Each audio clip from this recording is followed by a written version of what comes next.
This is Cerebral Cinema. Movies of the mind. The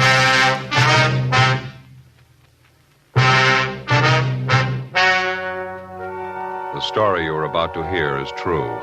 The names have been changed to protect the innocent. Fatima Cigarettes, best of all king-size cigarettes, brings you Dragnet on both radio and television.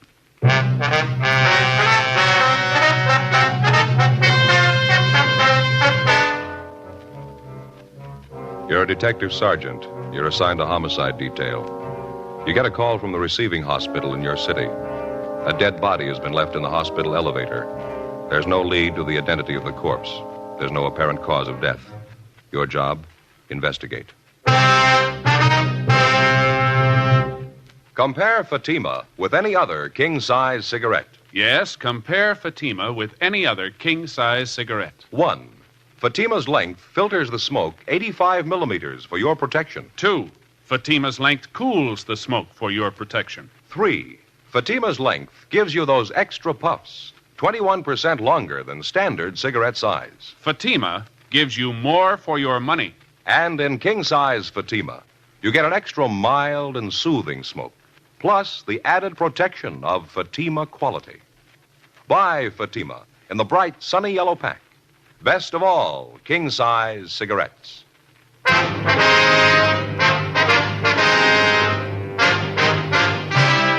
Dragnet, the documented drama of an actual crime.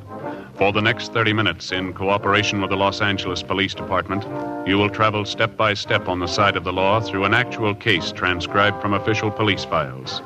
From beginning to end, from crime to punishment, Dragnet is the story of your police force in action. It was Wednesday, November 9th. It was foggy in Los Angeles. We were working the night watch out of homicide detail. My partner's Bill Lockwood. The boss is Captain Lorman. My name's Friday. It was 11:28 p.m. when we got to the third floor at Georgia Street Receiving Hospital, Dr. Terrell's office. Friday, glad to see you. Been waiting for you. We made it as soon as we could, Doctor. I'd like to have you meet my new partner, Bill Lockwood. Dr. Terrell, Bill. How are you? I think I've seen you around, Lockwood. Yes, sir. How are you? I understand you got a problem, Doc. What's the story? Odd one. Happened a few minutes after 11. You want to sit down a minute? I'll fill you in before we go back and take a look at the body. Thank you very much. I understand it's a woman, that right? Yeah, Grace Morgan. She's a night nurse on duty. She told me she was sitting at the desk checking over some patients' cards. It was about 5-10 minutes after 11 when she heard the elevator come up. Mm-hmm. She heard the elevator stop and the doors open. Kept on checking the cards there, didn't pay any attention to it, and then she realized nobody got out of the elevator. She looked up, and the elevator doors were still open. She saw this young woman slumped over in a wheelchair, sitting there in the elevator. The woman was alone, was she? That's right. The nurse went over and wheeled her out of the elevator. The woman was wearing a nightgown, a bathrobe over that. She was unconscious. Nurse called me. The two of us took the woman into a treatment room. I examined her. She was dead. Any indication how long? Body was still warm. She'd only been dead a short time. Any idea of the cause of death? I noticed a couple of abrasions on her right shoulder, another one in the right temporal region. Not positive, but I don't think any of them were severe enough to cause death. No other markings at all? No, she seemed to have been in good physical condition. Noticed a strong smell of alcohol, though. Could be she'd been drinking. Is the nurse pretty sure the woman came up the elevator alone? Possibility one of the attendants might have brought her up? No, I checked with the attendant on duty down the first floor lobby, Ray Collins. He didn't bring her up. He said a man came in the lobby about 11 o'clock. Said he had a sick woman out in his car. He asked for a wheelchair to bring her in. Ray asked if he could help, but the man said he'd take care of it. That's all Ray knows about it. He let the man have a wheelchair, then he went in the back room to change some linens on the ambulance stretcher. Mm-hmm. Any possibility one of the other attendants might have brought her up in the elevator? No, Collins was the only attendant on duty. I'd like to talk to him. Is he still around? Yeah, I knew you'd want to see him. He was off duty 11:30. I held him over. He's down at the corner having a sandwich. He ought to be back in a few minutes. And what do you figure, Doctor? Think the woman could have operated the elevator herself? Possible. Not too probable, though. It's a self-operating elevator, automatic. Mm-hmm. Someone could have wheeled the woman into the elevator, pushed the button for the third floor, and then stepped back. Would have taken her straight up. Yeah. The nurse is sure the elevator didn't go back down after it got up here, huh? Positive. She heard the elevator doors open. They stayed that way. She kept waiting for someone to come out, and that's what attracted her attention. I see. How about identification? The woman have a purse with her or anything like that, Doc? No, all she had was what she was wearing, nightgown, slippers, and bathrobe. Let's go back and have a look. I'll show you. Okay, thank you. You say the only markings on the body are those abrasions on the shoulder and the forehead. Yeah, that's right. And you don't think that's why she's dead? You got any ideas at all? Well, I wouldn't want to say, Lockwood. strange one. Gonna have to wait for the autopsy. Well, how about the wheelchair the woman came up in, Doc? Where's it now? Back here in the same room with the body. I gave notice it wasn't to be touched. I knew you'd want to check. Oh, fine. In here. All right, you smoke in here? Yeah, sure. Fine. Want a cigarette? No, thanks. Bill? No. Over here on the table. Nurse put the woman's clothing over there. Nightgown, slippers, bathrobe. I see. Seems to be a fairly young woman. I'd say in her early 30s. Nice-looking girl. Well-groomed. Notice her hair and fingernails. Well-kept. And bruise there on her head. Took a pretty good blow to cause that, wouldn't you say? Yeah, might even be worse than it looks. Hard to say right now. Other abrasions I was telling you about, right here along the clavicle, seem to be fairly distinct. 3 or 4 of them. That's all of them, huh? That's it. Like I say, we'll know more after they post the body. Take a look at the clothing over here. Want to check over the bathrobe, Bill? Yeah. There's no label here. Size marking, though. Size 34. Just an ordinary rayon nightgown. Seems to be fairly new. It's not damaged. Nothing on the bathrobe, Joe. Both pockets empty. No visible markings. Manufacturer's label here. Fairly common trade name. Laundry marks? No, none showing. We can have the crime lab check them over. How about the slippers? No, it's the same. Nothing. You fellas want me to notify the coroner? No, we'll get it, Doc. We have to call in for the crime lab crew anyway. It looks like a rough one. We don't even know what we've got. I can't figure it. If somebody murdered the woman, why'd they bring her here to die? Yeah. If she was sick or hurt and they were worried enough about it to bring her here, why'd they want to get rid of her? Leave her alone in an elevator. Yeah. Doesn't make sense. Somebody's got something to hide. Sure could use a lead. Man puts her on the elevator and sends her up 3 floors. Don't know who she is, how she died. Don't even know where she came from. Well, there's no choice. We'll just start at the beginning. Yeah? Ground floor. 11:52 p.m. The receiving hospital attendant, Ray Collins, returned, and we interviewed him in Dr. Terrell's office. He told us substantially the same thing the doctor had told us. At a few minutes past 11 o'clock that night, a man entered the lobby of the hospital and asked for a wheelchair to move a patient up to the 3rd floor. Collins stated he gave the man the wheelchair. The man refused his offer of assistance, and Collins went on about his work. He didn't see the patient, and he didn't see any car parked outside, and he was able to give us only a partial description of the man himself. A male Caucasian, about 35 years old, short, heavy build, dark hair. The crew from the crime lab arrived and began their investigation. The body was photographed and fingerprinted, and the wheelchair was also dusted for prints. The clothing was packed up to be taken downtown for further examination. After the men from the crime lab left, Bill Lockwood began a canvass of the immediate neighborhood for possible witnesses. Meantime, I checked with the rest of the hospital personnel and the patients. They could tell me nothing. 12:30 a.m., I met Bill back at Dr. Terrell's office. How'd you do, Joe? Any luck? Well, I talked to the nurses and some of the other attendants. They couldn't help any. Checked with the dispatcher on incoming and outgoing ambulances. Nothing there. What about you? No good. Most of the business places around here are locked up. Talked to the newsboy down at the corner. He was about the only one on the street. He didn't see anything. Sure going slow, isn't it? Might give Bergman a call, see if he's got the woman's prints classified yet. How about the coroner? Show up yet? Yeah, I think he's in there now. Yes, ma'am. Give me station 2557. Yeah, that's right. Latent prints. Hi, let me talk to Bergman, please. Right. Yeah, Dean, Joe Friday. No, we're still over at the hospital. You do any good on those prints? Uh-huh. Yeah, that's what we figured. How about her prints? Okay, Dean, thanks. Yeah, right. Well, we're still batting 1,000. What do you say? They make her prints? Nothing in records on her. Dean's going to send along a set to Washington, see if they got anything. How about the wheelchair? Any prints there? Well, the nurses and Doc Terrell's, that's all. We figured on that, didn't we? Lousy luck. Sure is. I checked with missing persons while you were out. There's nothing there either. Well, that about finishes up here, huh? Yeah, we better get back to the office. Joe? Yeah, I Doc. think I got something for you here. Yeah? Nurse at the switchboard got a call a minute ago. Man's voice wanted to know the condition of Carla Cheswick. Nurse checked the list of patients, didn't find anyone by that name. The man insisted she's here. The nurse asked him what time the woman was admitted to the hospital. He told her 11 o'clock tonight. Yeah? The man said, I know she's there. I brought her myself.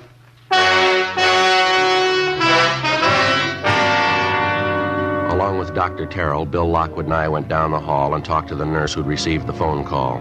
She told us that she tried to question the caller as to his name and his relationship to the alleged patient, Carla Cheswick, but the man refused and hung up. We put in a call to R&I and asked him to run the name for us. There was no one by that name in the files. We went back to the doctor's office and started checking through the telephone directories.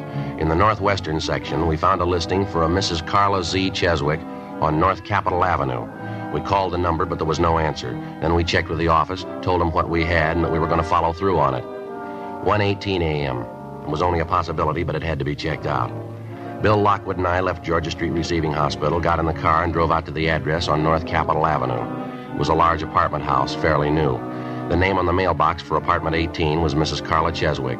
We rang, but there was no answer. We finally had to get the manager out of bed, Mrs. Herbert. We identified ourselves and explained the reason for our visit. She got a pass key, showed us upstairs to the second floor, and let us in apartment 18. There was no one there, but there was evidence of a recent party within a matter of hours. Half-filled cocktail glasses, an empty whiskey bottle, a glass bowl containing partially melted ice cubes.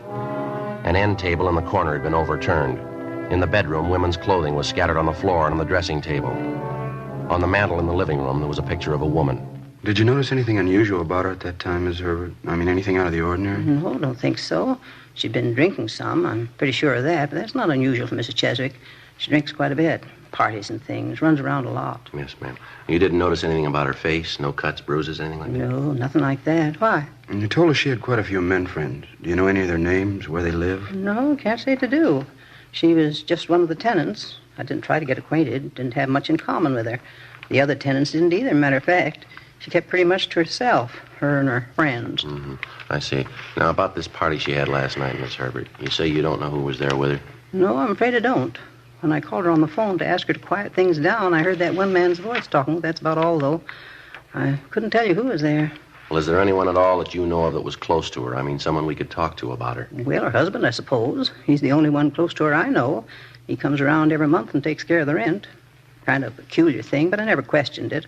I figured it's their business, live and let live. Do you have any idea where we can find the husband, ma'am? No, I'm not sure. He works at a machine shop out near Glendale. I have his home address in my rent book downstairs if you want it. Yes, ma'am. We'd like to have that if we could. Would you happen to know how Mrs. Cheswick and her husband got along? I mean, the separation of theirs. Was it friendly, or did they still quarrel quite a bit? No, as far as I know, they got along all right, as long as they didn't have to live together. Poor Mr. Cheswick, I feel sorry for him. He's going to take it hard. His wife, I don't know whether to blame or pity her. She was a terrible disappointment to him. That's so? I had a long talk with him once. Seemed like such a nice man, hard worker. And his wife, he was so disgusted. I mean, drinking all the time, going out with different men. Bitter disappointment. He told me how he felt. Well, did he seem violent on the subject? I mean, did he feel anger toward his wife, would you know? No, just pity. Said he'd rather have her dead than go on the way she was. We checked through the dead woman's apartment for names and addresses of some of her men friends, but we found nothing. The crew from the crime lab went over the apartment thoroughly. The only evidence found were fingerprints on some of the cocktail glasses. Along with the apartment manager, Mrs. Herbert, we went downstairs and she gave us Mr. Cheswick's home address and also his place of employment. 2:30 a.m. We got to a phone and called Cheswick's home, but the people he was staying with told us that he wasn't there. He was working the all-night shift at a farm implement factory on Glendale Boulevard. 3:05 a.m. Bill and I drove out to the factory and checked with the night personnel superintendent. He directed us to the factory repair shop where Cheswick was employed as a welder. The foreman at the repair shop pointed him out for us. Cheswick was working on the welding line, a tall, thin man, slight build. Bill Lockwood and I went back and introduced ourselves. Yes, sir, Ernie Cheswick. That's my name. What can I do for you? I'd like to talk to you for a few minutes if we could. It's about your wife, sir. Carla? What's the matter? Is she in trouble again? Well, it might be better if we could step outside and talk. It won't take very long. All right, I got to finish up this little job here, if you don't mind waiting. A couple of pieces of tubing. It won't take a minute. Sure, you go right ahead. You might stand back a couple of steps. This thing pops a little. Okay, thanks.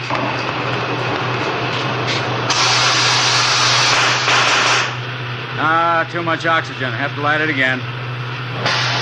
Yeah, that does it. Don't look at the flames, Joe. Bad for your eyes. Yeah, I know. They're sure in their money, don't they? Yeah, they seem to. A lot of work.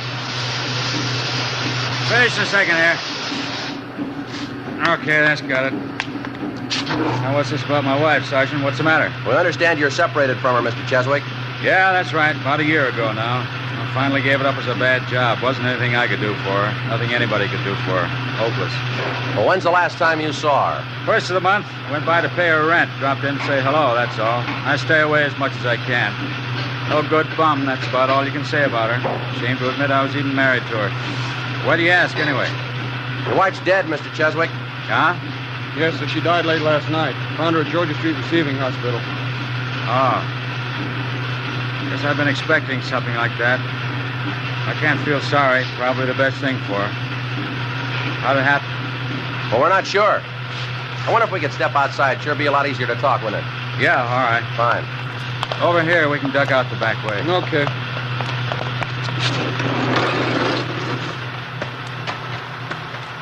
You say they found her at Georgia Street, huh?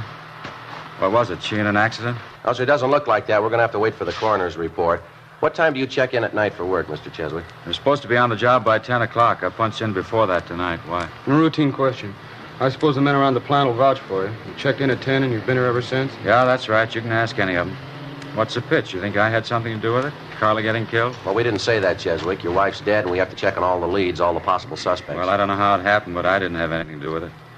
She wasn't one. I lived 9 years with her. Lousiest 9 years of my life. Booze, parties, going out all the time. She wasn't a wife. She didn't know what the word meant. I understand she'd been running around with different men lately. Do you happen to know any of them? No, I don't know. I couldn't care less. Stupid dame, Sergeant. That's the easiest way you can let her off.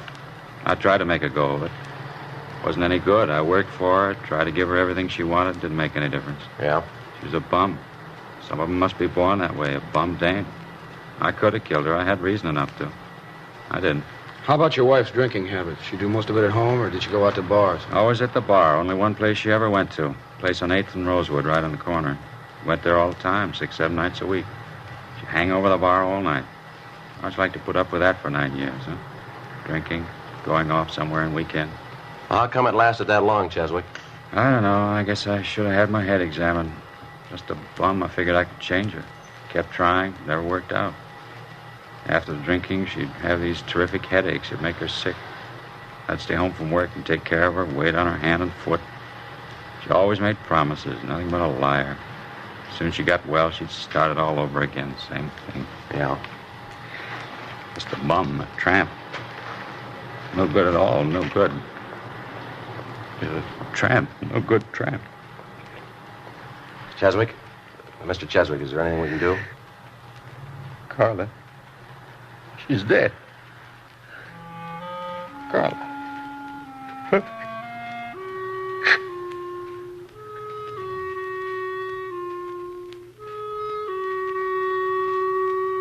When the dead woman's husband, Ernest Cheswick, recovered, we continued questioning him, but we got nowhere. Before we left the plant, we checked his time card, talked to the machine shop foreman and some of the men Cheswick worked with. We got the same story all along the line. Cheswick had showed up for work at 9:46 p.m. the night before and had not left the plant since that time. 4:35 a.m. Bill and I got in the car, drove back to the office, and typed up a 15.7 report for Captain Lorman. 8:30 a.m., over in the county morgue, the body of Mrs. Cheswick was being posted. A few minutes past 10 a.m., Bill Lockwood and I drove out to a bar on the corner of 8th and Rosewood, the same bar where Ernest Cheswick told us his wife did most of her drinking. It was a typical neighborhood cocktail lounge in the early morning. 2 customers sipping beer at the far end of the bar. The manager busy washing glasses and bringing in supplies. We called him over and identified ourselves. Popular girl. Married old Ernie Cheswick. They're separated now. Yeah, well, do you know if she was in here last night? That's right, she was. Hardly misses night. Why? Would you happen to know about what time she left last night? 8:30, about that. You might ask that fella there down at the end of the bar. He'd know better than me. Well, how's that? He left with her.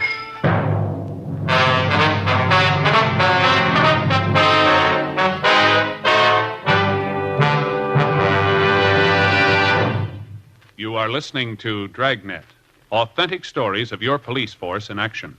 To show our confidence in Fatima, we make this money-back guarantee. Buy a pack of Fatimas. Enjoy Fatima quality, extra mildness, and superbly blended tobaccos. If you're not convinced Fatima is better than the king-size cigarette you're now smoking, just return the pack and the unsmoked Fatimas by August 1st, 1952, for your money back plus postage. Fatima, Box 37, New York 1. Prove Fatima quality yourself. Compare Fatima with any other king-size cigarette. 1. Fatima's length filters the smoke 85 millimeters for your protection. 2. Fatima's length cools the smoke for your protection. 3. Fatima's length gives you those extra puffs, 21% longer than standard cigarette size. Fatima gives you more for your money. And in Fatima, you get an extra mild and soothing smoke, plus the added protection of Fatima quality. Ask your dealer for Fatima in the bright sunny yellow pack. Best of all, king-size cigarettes.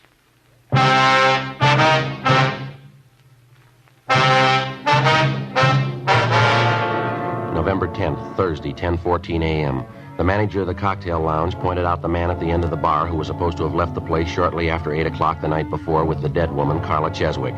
Bill Lockwood and I went up to the man, identified ourselves, and questioned him briefly. He appeared tense and highly nervous. He told us his name was John Gables, an assistant sales manager for a downtown jewelry concern. He didn't deny that he was in the bar the night before, but he refused to admit that he left with Mrs. Cheswick. He insisted he didn't even know her. We asked him to account for how he spent his time the night before, but he refused. We got in the car and drove downtown to the city hall. While Bill took the suspect to the interrogation room, I stopped by the R&I counter and had to make a run on Gables. He had no previous criminal record. I called the morgue, but there was no report on the autopsy yet. 10:52 a.m. I signed in at the office, briefed Captain Lorman on the developments, and then I headed down the hall for the interrogation room. We had a couple of drinks together, and that's all there was to it. You can ask anybody who was there. She got up and left by herself. I didn't go with her. And Joe. Yeah. Gables here was just telling me he did see Mrs. Cheswick in the bar last night. Had a couple of drinks with her. Why'd you hold out, Gables? Why couldn't you told us that when we asked you? I didn't remember then. You came up to me in the bar, started asking questions. I got all rattled. Didn't make any difference, though. I didn't even know her name. Just had those couple of drinks with her, and then she got up and left. That's all. I didn't go out with her. And the bartender says you did. He's sure of it. Says he can get half a dozen other people to back him up. He's wrong. He's got to be. He's thinking of somebody else. Well, if you didn't leave the bar with Ms. Cheswick, when did you leave? I don't know. About 5 or 10 minutes later, I guess. Where'd you go then? Well, I walked around a little bit, got a little fresh air, and I went to a show. Which one? I don't remember the name of the place. It's on Rosewood, a couple of blocks down from the bar. What picture did you see? I'm not sure. I had a couple of drinks. You went to the movies? You don't even know what you saw? Well, I told you I had a couple of drinks. I was feeling pretty good. I just don't remember, that's all. Not much of an alibi, Gables. What are you talking about? I don't need an alibi. A woman's dead, mister. You were with her the last time she was seen alive. I wasn't with her. I don't care what anybody tells you. I wasn't with her. This movie you say you went to. What time did you get out? After midnight, I think. I don't remember. Where'd you go after that? Bar, had a few more drinks, and then I went back to my hotel. Which bar was that? Place on West 7th. I go there sometimes. I know the bartender. What time did you leave there? Closing time, 2 o'clock, and then I went back to my hotel. You say you know the bartender there. I guess he'd be glad to vouch for you. I mean that you were there when you said you were. I don't know. Maybe not. He was pretty busy last night. Maybe he didn't notice me. How about your hotel? Huh? The desk clerk. Somebody like that. They should be able to tell what time you got in, don't you think? No, they wouldn't know. I always carry my key with me. I go in the side door. They wouldn't know what time I got in. What are you trying to sell, mister? What are you talking about? You knocked around town from 8 o'clock last night till past 2 o'clock this morning. You can't think of anyone that could vouch for you, where you were, what time you got there, what time you left? I can't think of anybody right now. I don't take down names and addresses every time somebody looks at me. What's the difference anyway? I didn't have anything to do with the girl. This difference, Gables. The attendant at the hospital, he got a good look at the man who came in and asked for that wheelchair. He gave us the man's description. It fits you pretty close. So what? It doesn't mean anything. He could make a mistake, too, just like that bartender. They're all wrong but you. Is that what you're trying to say? Look, as far as I'm concerned, I only got one thing to say. I had a couple of drinks with Carla last night, and that's all. She left by herself. I didn't even go near the apartment. How'd you know she had an apartment? Well, you told me. You said so. No, we didn't say anything like that. And I guess I heard it around the bar. Maybe she mentioned to me. Yeah, that's probably it. Why don't you come off it, Gables? Come off what? I don't even know what you're getting at. We want a straight story, and we're not getting it. You told us you didn't even know the Cheswick woman before last night. You didn't even know her name. That's right. Then why'd you say Carla just a minute ago? You said I had a couple of drinks with Carla. I say that? That's what you said. Maybe I just hadn't remembered. I was drinking quite a bit, talking to her. Maybe I just remembered it. Won't do, Gables. Story doesn't hold water. How about it? I don't know. I was drinking quite a bit. A lot of things I don't remember. How about giving it to us straight? What do you remember? I thought about it all night. The more I went over it, the worse it got. I just couldn't remember. I knew what it'd sound like in court. I couldn't tell it that way. You couldn't tell what? I didn't kill her. I didn't even touch her. You gotta believe that. Yeah. I left the bar with her about 8:15, 8:30. She invited me up to her apartment. She was pretty well gone. Had quite a few drinks. Mm-hmm. We got there, had some more to drink, and then Carla got up and started for the kitchen to get some more ice. She tripped, I think, stumbled a little bit, and then she fell down. I think that's the way it was. All right, go on. She tried to get up, and then she fell again. Wasn't a bad fall, though. I figured she just passed out. Got some cold towels, ice water. I tried to bring her around. It wasn't any good. She was white as a sheet. I got scared. I didn't know what happened. What'd you do then? I don't remember. I just kept trying to bring her around. I don't remember any of it very well. I don't even know why she fell down. You think you could have hit her, Gables? You think maybe that's why she fell down? No.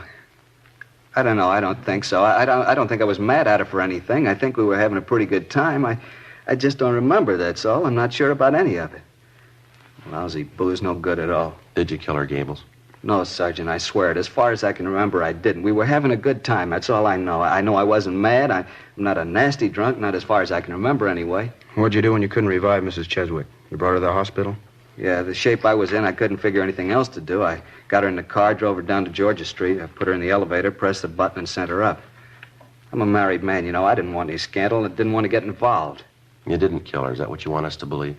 I don't know what to tell you. I don't remember. If I killed her, I think I'd know it. I'm sure I would. I just don't remember. I'll get it. Okay. Interrogation room, Friday talking. Yeah, Arthur. That's so. Just a second. All right, I got a pencil now. Go ahead. Uh-huh. Are you sure? How was that? I see. No possibility, huh? Yeah, I see. Okay, Arthur, thanks a lot. Yeah, sure, we'll pick it up later. Right, bye. Yeah, Jim? Coroner's report just finished the autopsy. It's all right, Gables. Huh? It's all right, it's all cleared up. What do you mean? Well, you're free to go if you like. We're not going to hold you. What's the pitch, Joe? Coroner's report. Primary cause of death was a massive cerebral hemorrhage into the ventricle. Could have been a blow on the head, couldn't it? You figure that could have done it? No. Secondary cause was a brain tumor, a big one. Coroner says she's had it for years. It must have caused her a lot of pain. Probably would have accounted for the drinking. And the tumor wrote on the hemorrhage. That's what's killed her. That's it. Coroner says erosion of the blood vessel by brain tumor.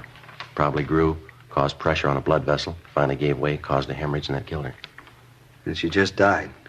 I didn't have anything to do with it. She died and I didn't kill her. Yes, sir, that's right. You're free to go if you want. Thank God. You know, officers, I'll tell you the truth. I didn't know the answer. I didn't know if I killed her or not. I really didn't. Drinking so much, I came to, and there she was dead. I didn't know what happened. I really didn't. I didn't know the answer. Well, you're one up on us, Gables. Huh? We thought we did.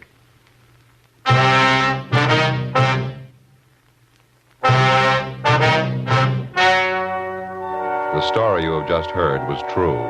The names were changed to protect the innocent. On Thursday, November 10th, the meeting was held in the office of Captain of Homicide. In a moment, the results of that meeting.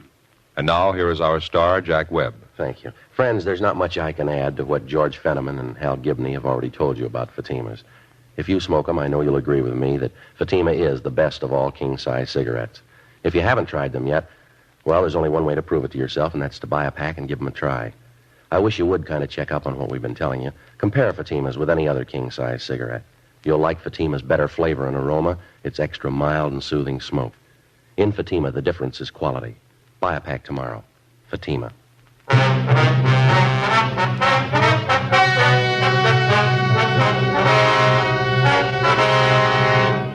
With the filing of the official autopsy report by the county coroner, John Gables was cleared of all charges. He was released from custody immediately. The death of Mrs. Carla Cheswick was listed as due to natural causes by the coroner's jury. Ladies and gentlemen, last year's traffic death toll was 37,500, a 7% increase over 1950. The National Safety Council believes that the best way to promote safety on the road is for each of us to know and obey traffic laws, to read and heed traffic signs. So be careful. The life you save may be your own.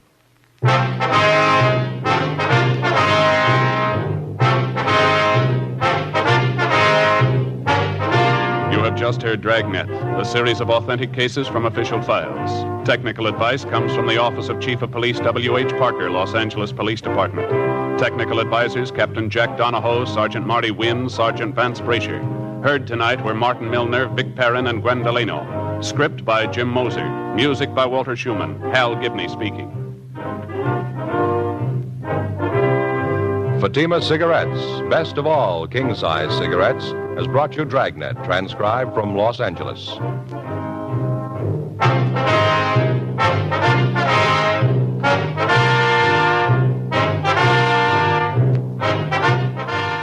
Now it's Counter Spy on NBC.